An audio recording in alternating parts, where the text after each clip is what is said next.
Hello, I'm Khary Frazier, founder of Detroit is Different. I'd like to thank you for checking out and tuning in to the 2023 State of Black Detroit. Who's afraid of a Black Detroit? This is an event run through Detroit is Different. Detroit is Different is a community group. It's also a community media hub, welcoming podcasts, video, and so much more. Even our wonderful events throughout the year, the Collard Green Cook-Off, the My Natural Hair Show, and so many other things like this here. This collaboration is a collaboration between Detroit is Different and Mama Akua House, community movement builders, but more so an extension of the friendship, bond, and relationship between myself and Yusef Bunchy Shakur. I should say Dr. Yusef Bunchy Shakur. We were actually the ones in 2009 that did the very last event at the Renaissance Club, atop the Renaissance Center.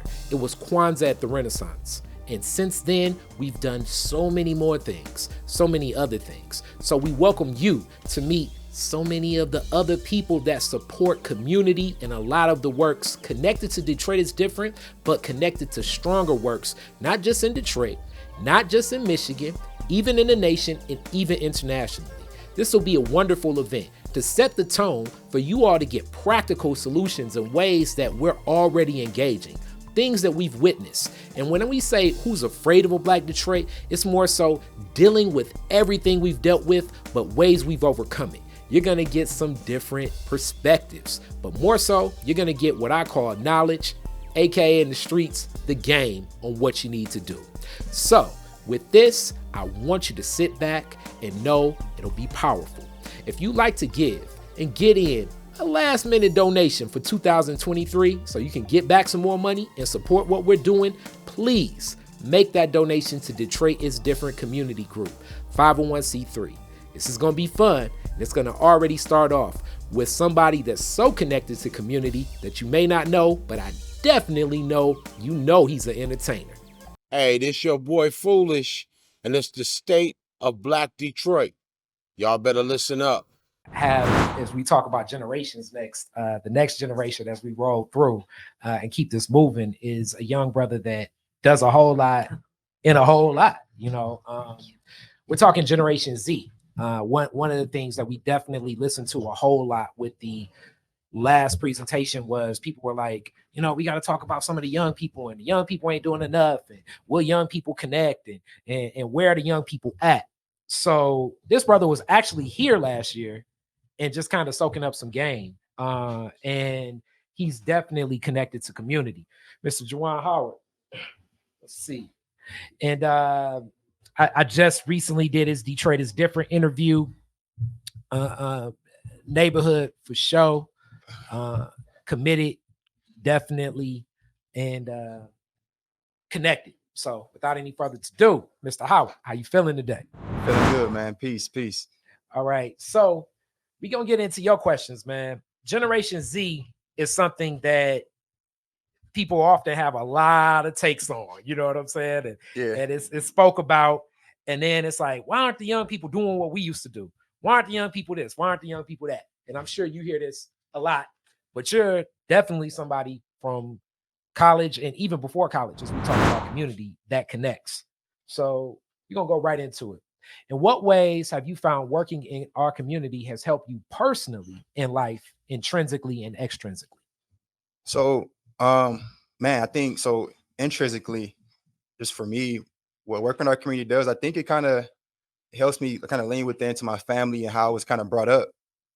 It literally kind of fulfills me in a way because it's really just kind of being what somebody was for me. The product of what I am is a combination of family, community, and a whole lot of other mixtures of good folks, so wrapping their arms around me. So for me, be able to kind of do that community work now, again, it's just fulfilling from that sense. And from an external standpoint, what that looks like, man, from an external standpoint, I think we have an obligation to our communities and to making them better, regardless of age, whatever that might look like. So I guess, it's my obligation to our community. So externally, I always want to make sure that I'm putting my best foot forward for our people and whatever that might look like. All right. As I'm producing and running this whole process, and connecting within that. And from our interview, it was a whole lot. And Yusef was the main one saying, like, yeah, get Jerjuan. And you do a lot of stuff. And even in that, just from multiple things soaking up, you didn't even go into some of the work, but you just more so talked about pulling from the work, which is really what we want to get. So with that, definitely comes this big question. This may be the elephant in the room of all questions. What have been the most effective ways you've engaged other Black people in their 20s in Black empowerment community work? So you don't disconnect yourself.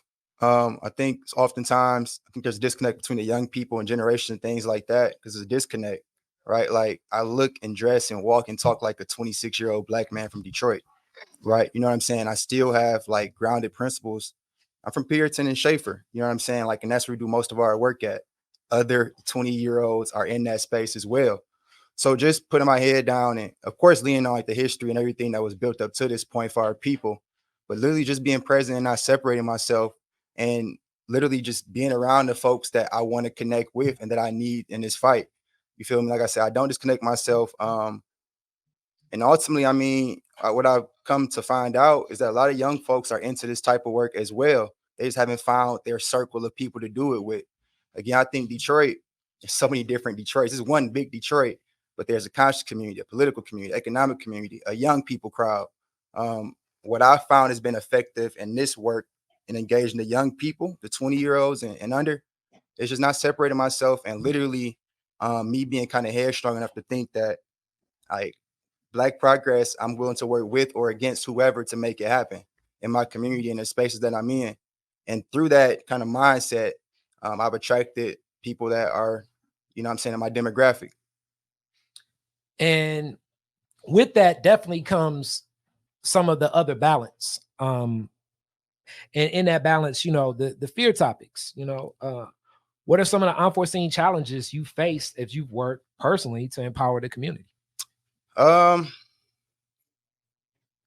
I would say gatekeeping, essentially, right? A little bit earlier on, it was kind of hard to, you know, I started a lot of this stuff just doing it. And, you know what I'm saying, I had an idea, I'm gonna start a garden.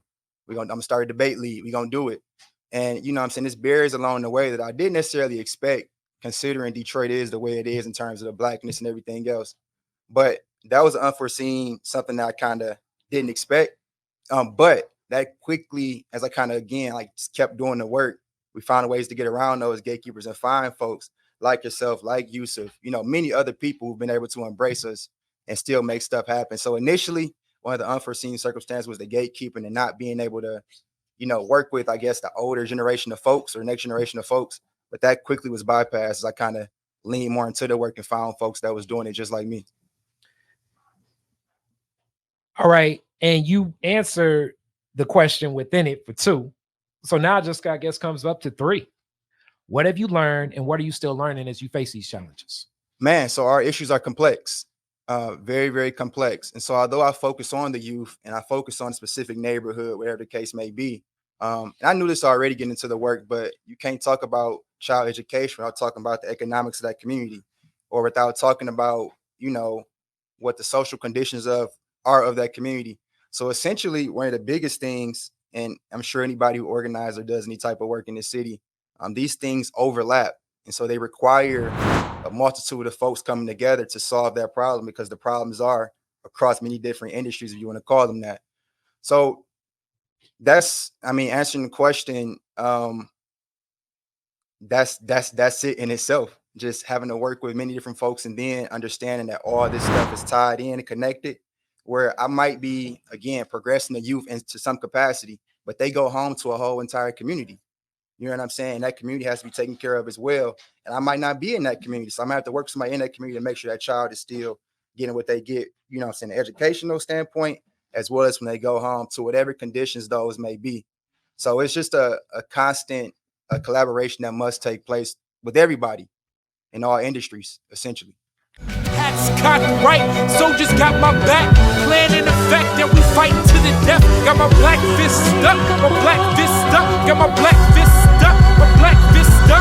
We already got them, caught them when they watching. Thinking we ain't real, yo, the whole team shot them. Got my black this stuff, my black this stuff, got my black this stuff, my black